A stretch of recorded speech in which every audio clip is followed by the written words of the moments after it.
This is Odin Manusson, and the video is Yggdrasil, the folk tree. Reclaiming our ancestral soul in a rootless world.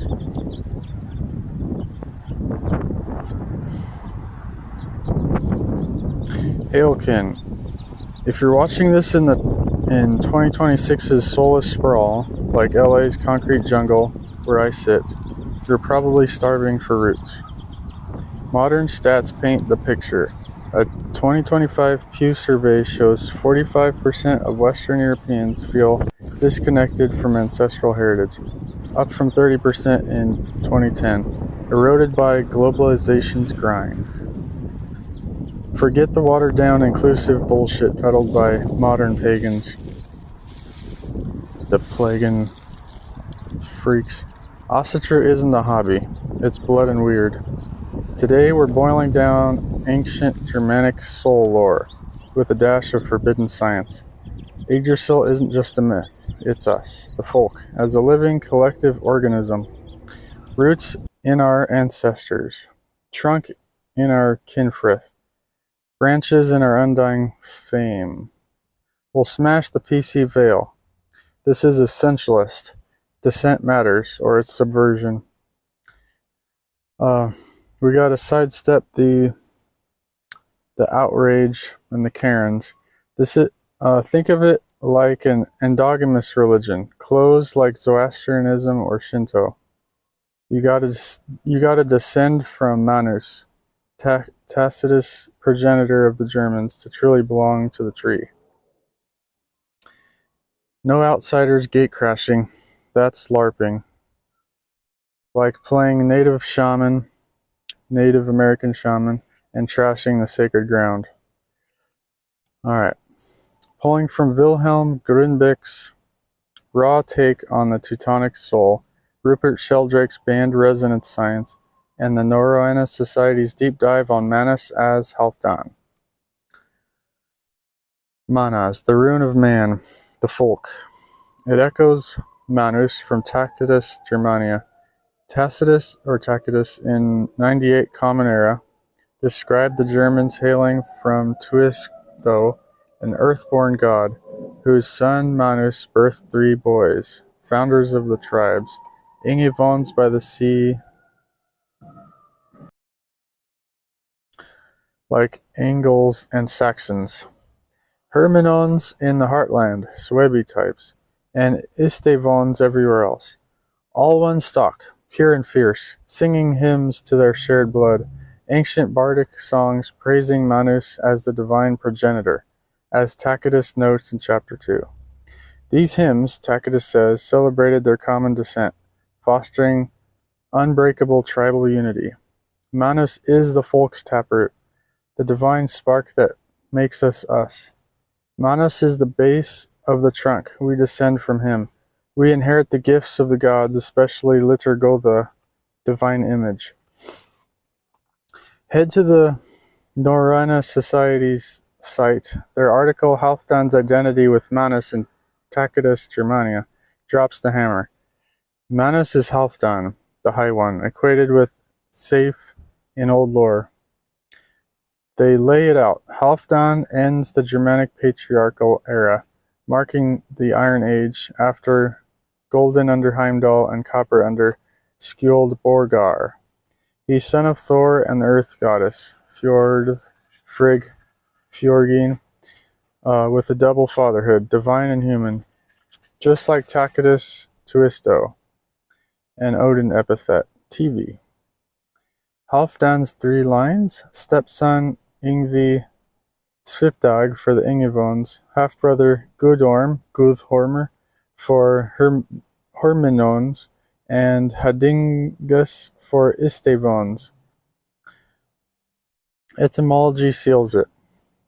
Yngvi, Ingi, to Ingevo, Guthormer to Hermio, Hading to Hasdigo. The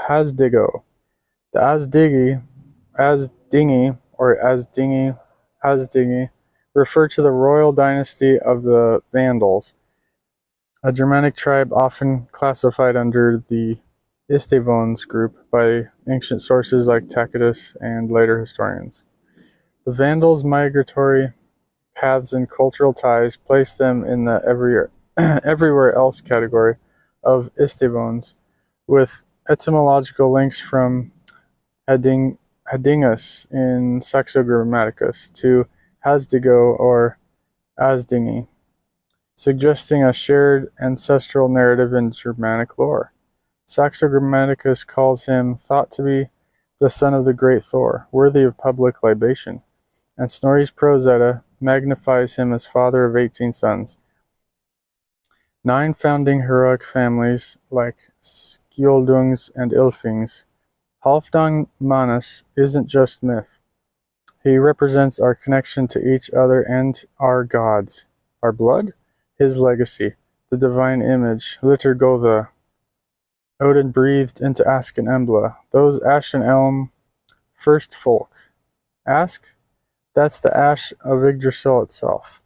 We are the tree. Yggdrasil as metaphor for the folk. It's no stretch. Trees symbolize nations and cultures worldwide, bolstering this claim. Trees have been potent symbols of nations, tribes, and peoples across history and continents, representing collective identity, endurance, and ancestral roots.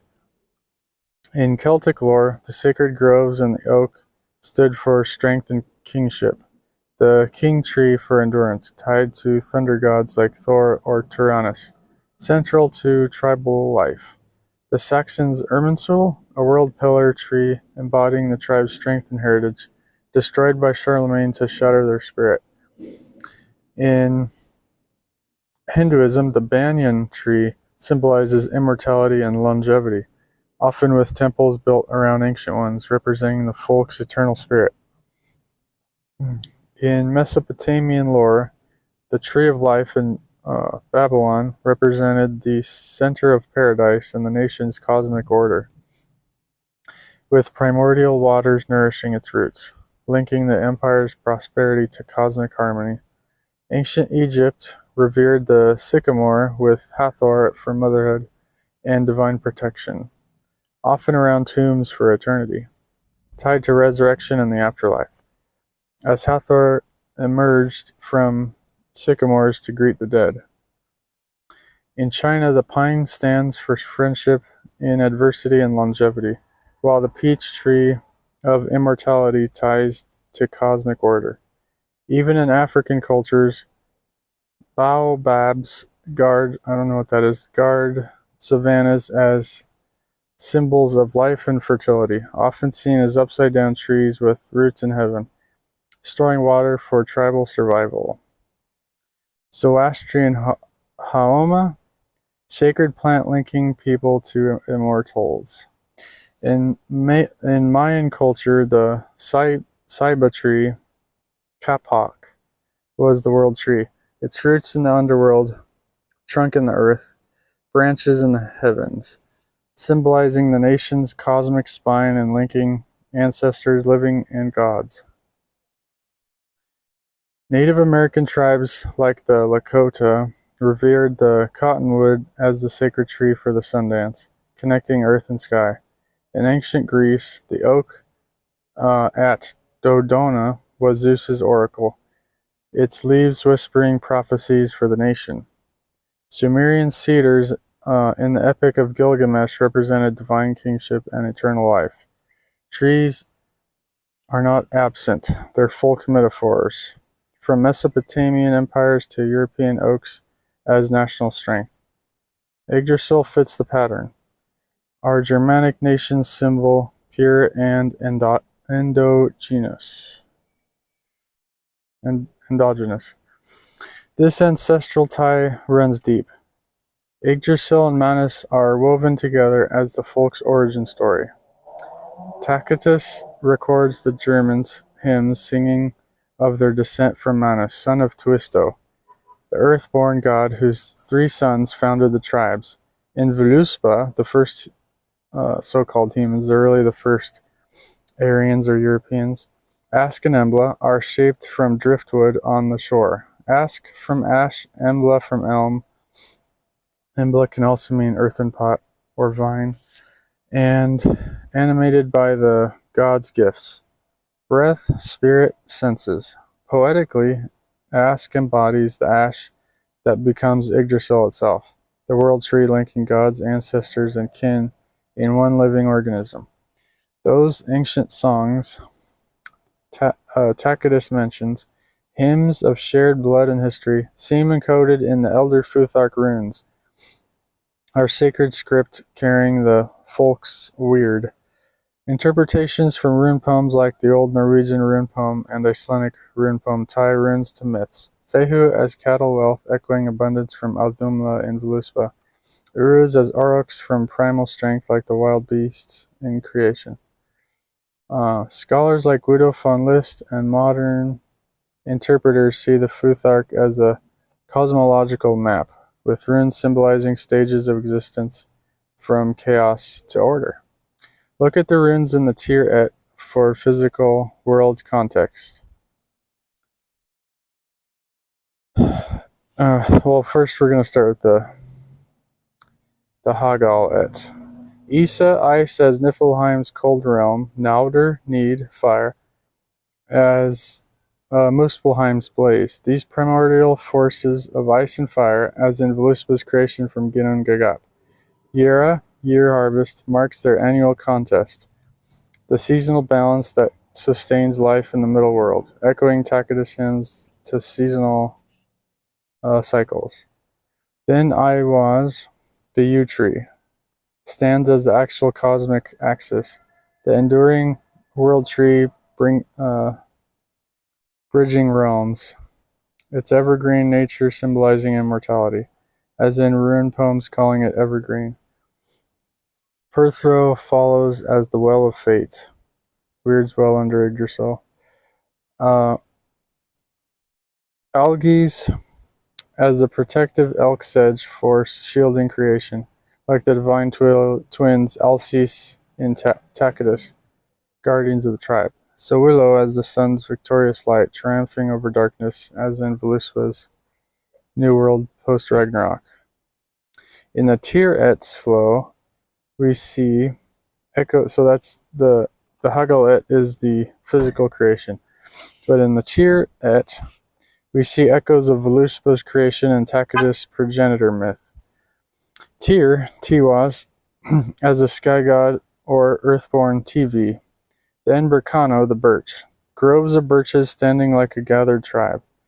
Sacred and enduring. As in Old English rune poems, birch bears no fruit, yet shoots without seed. Ehwaz, the horse, evokes the divine twins, or astrotheology, Venus at creation, but also deity possession. The gods ride us as we ride horses, inspiring older and gifts like those breathed into Askenembla. Manas is next, the priest-king leader, Mannus himself, making the first blot, gift for a gift. Gods shaped us from trees, we carved god poles from trees and breathe life back. As in Icelandic rune poems, Manas is mankind's joy. Lagus, the lake, points to the ancestral underworld, Aegir's hall beneath waters. Souls of descendants flowing there, fireborn from water myths, the Indo-European myth, bodies set adrift at sea to return home. Or the birthing waters breaking as new kin enter at birth. Ingwaz, the seed, fertility, god Ing, echoing Inge Vones from Tacitus, descendants sprouting from Mannus' line, as in Anglo-Saxon rune poems, Ing was first seen by men among the East Danes. Dagaz, the day, sun cycle, mirrors the folk's lifespan. Daily rising, then fading to burial, breakthrough and enlightenment post-death. In other words, reincarnation. Finally, Othala, the ancestral land, only claimed through ancestors buried or dwelling there. Their blood rooting the folk forever, like Tacitus' earthborn gods, tying tribes to soil.